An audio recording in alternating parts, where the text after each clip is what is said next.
ഞാൻ സ്ത്രീധനൊന്നും വാങ്ങിച്ചിട്ടില്ല കേട്ടോ, ഞാൻ അതിനെതിരാ.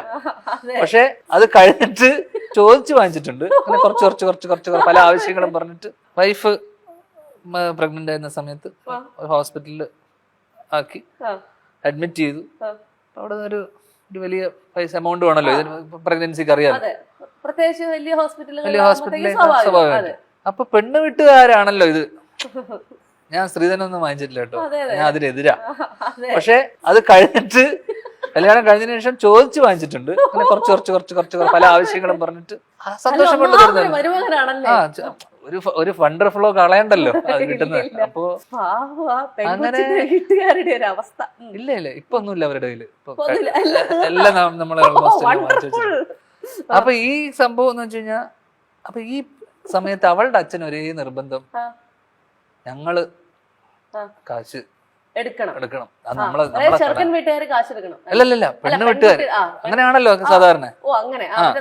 നാട്ടുനടപ്പ് ഞങ്ങള് നോക്കും. ആയിക്കോട്ടെ നിങ്ങൾ നോക്കിക്കോന്ന് പറഞ്ഞു. അപ്പൊ അമ്മേനോട് പോയി പറഞ്ഞു, അമ്മ അവര് പറയുന്നുണ്ട്, നടന്ന കാര്യമാണേ, നീ കഴിഞ്ഞാൽ തള്ളുവെന്ന് പറയണ്ട. ഞാൻ അമ്മേനോട് പറഞ്ഞു, അമ്മേ അവരിങ്ങനെ പറയുന്നു, അവര് നോക്കിക്കോളാം, നമ്മളൊന്ന് ശ്രീനിവാസന്റെ മോനായിട്ട് ഞാനിങ്ങനെ നമ്മളെ വീട്ടിൽ നിന്നല്ലേ അവള്, കാരണം അവള് നമ്മളെ വീട്ടിൽ നിന്നാണ് ഹോസ്പിറ്റലിലോട്ട് പോയതൊക്കെ, നമ്മുടെ വീട്ടിൽ നിന്നിട്ട് നമ്മളല്ലേ ഇത് നോക്കേണ്ടത്. അപ്പോ നമുക്കങ്ങ് ചെയ്യാം. വിട്ടു, അതൊന്നും ഒരു കാര്യമില്ല, നമ്മൾ തന്നെ ചെയ്യുമെന്ന് പറഞ്ഞു. ഞാൻ ചോദിച്ചു എത്ര കാശ് വരും? കുറച്ച് ലക്ഷം, ഇത്രയും. അപ്പൊ ഇത്ര പൈസ, കുറച്ച് ലക്ഷങ്ങളുണ്ട് ആ പൈസ. അപ്പൊ ഞാൻ പറഞ്ഞു, അമ്മ ഒരു കാര്യം ചെയ്യും, അതെന്റെ അക്കൗണ്ടിലൊക്കെ ഇട്ടേക്ക്. ഓക്കെ, ഇതിപ്പോഴല്ലേ 5 വർഷം 3 വർഷം ആ പൈസ ഞാൻ വാങ്ങിച്ചു. അവൾ അച്ഛനെ വിളിച്ചിട്ട് പറഞ്ഞു, അങ്കിൾ ഇതിങ്ങനെ ഒരു സംഭവം ഉണ്ട്, പപ്പ. അവളച്ഛനെ ഞാൻ പപ്പ എന്ന് വിളിക്കുക.